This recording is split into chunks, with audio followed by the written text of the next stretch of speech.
पापा, आपके हाथ इतने खुरदरे क्यों हैं? सिया ने जैसे ही अपने पिता की हथेलियां पकड़ी, उसकी आवाज अचानक धीमी पड़ गई। उन हाथों पर सिर्फ मेहनत नहीं थी, वहां दरारें थी, जले हुए निशान थे और समय की गहरी लकीरें थी। उस दिन उसे पहली बार लगा कि वो अपने पिता को जानती ही नहीं थी। शाम का वक्त था। बरसात के बाद की हल्की ठंड हवा में घुली हुई थी। छोटे से किराए के कमरे की छत टपक रही थी। मां बर्तन समेट रही थी और पापा दरवाजे के पास रखी पुरानी चारपाई पर चुपचाप बैठे थे। उनके कपड़ों पर सीमेंट की धूल जमी थी। सिया कॉलेज से लौटी थी। आज उसकी फीस जमा करने की आखिरी तारीख थी और फीस अभी तक जमा नहीं हुई थी। पापा, कल आखिरी दिन है, उसने धीरे से कहा। पिता ने बस इतना पूछा, कितना बाकी है बेटा? 6,000। सिया ने नजरें झुकाकर जवाब दिया। कमरे में कुछ सेकंड की खामोशी छा गई। बाहर से आती बारिश की बूंदों की आवाज उस खामोशी को और भारी बना रही थी। हो जाएगा, पापा ने धीमे से कहा। सिया जानती थी, जब भी पापा हो जाएगा कहते हैं, उसके पीछे कितनी बेचैनी छुपी होती है। उस रात वो सो नहीं पाई। उसे याद आया बचपन, जब पापा उसे कंधे पर बिठाकर मेले ले जाते थे। तब उसके हाथ इतने खुरदरे नहीं थे। तब उन हथेलियों में सिर्फ गर्माहट थी। सुबह 4 बजे अलार्म बजा। पापा चुपचाप उठे। सिया ने पहली बार उन्हें ध्यान से देखा। वो रोज की तरह चाय बनाकर खुद ही पी गए। मां ने पूछा, इतनी सुबह क्यों निकल रहे हो? आज साइट पर डबल शिफ्ट है, पापा ने जवाब दिया। डबल शिफ्ट यानी 12 घंटे से भी ज्यादा की मजदूरी। सिया का दिल कस गया।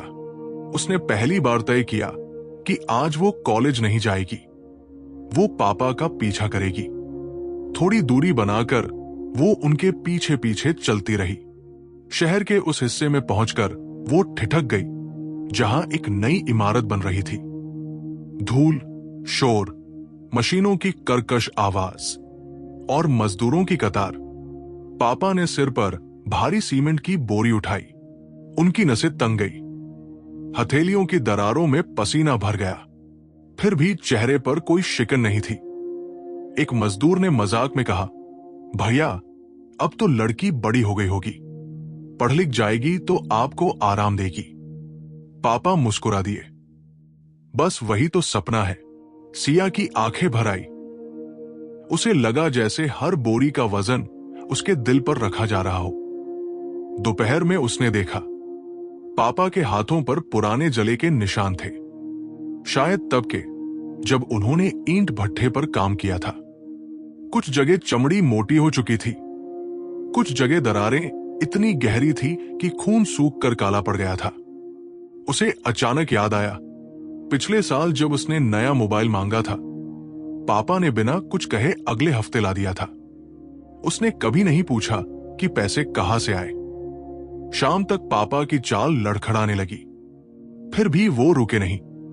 ठेकेदार ने कहा, आज ओवरटाइम नहीं मिलेगा, काम कल पूरा करना। पापा ने बस सिर हिला दिया। सिया के अंदर कुछ टूट गया। वो दौड़कर उनके सामने आ गई। पापा, पिता चौंक गए। तू यहां कॉलेज नहीं गई? सिया की आवाज कांप रही थी। आपने बताया क्यों नहीं कि फीस के लिए आप डबल शिफ्ट कर रहे हैं? पापा ने हल्की हंसी के साथ कहा, बेटा, बाप का काम है बच्चों के सपनों के नीचे अपनी थकान बिछा देना। वो वाक्य सिया के दिल में तीर की तरह उतर गया। घर लौटते समय बारिश तेज हो गई। सड़क कीचड़ से भर गई। पापा फिसले और उनके हाथ जमीन पर बुरी तरह रगड़ गए। खून निकल आया। सिया चीख पड़ी, पापा। उसने पहली बार उनके हाथों को अपने आंसुओं से धोया। उसे लगा जैसे हर दरार कोई कहानी सुना रही हो, हर निशान एक त्याग की गवाही दे रहा हो। वो रात इस परिवार के लिए सबसे भारी थी। फीस अभी भी पूरी नहीं हुई थी। ऊपर से पापा का हाथ सूज गया था। सिया अपने कमरे में बैठी रो रही थी। उसने आईने में खुद को देखा। उसे लगा, क्या वो सिर्फ लेने के लिए पैदा हुई है अगली सुबह उसने कॉलेज की प्रिंसिपल से मिलने का फैसला किया। मैम, क्या मुझे 1 हफ्ते का समय मिल सकता है? उसने विनती की। प्रिंसिपल ने सख्ती से कहा, नियम सबके लिए बराबर है। वो बाहर आकर सीढ़ियों पर बैठ गई। यही उसका सबसे टूटने वाला पल था। उसे लगा जैसे उसके सपने, उसके पापा की मेहनत सब व्यर्थ हो जाएगा। तभी उसे पापा के शब्द याद आए, सपनों के नीचे थकान बिछा देना। उसने आंसू पोंछे।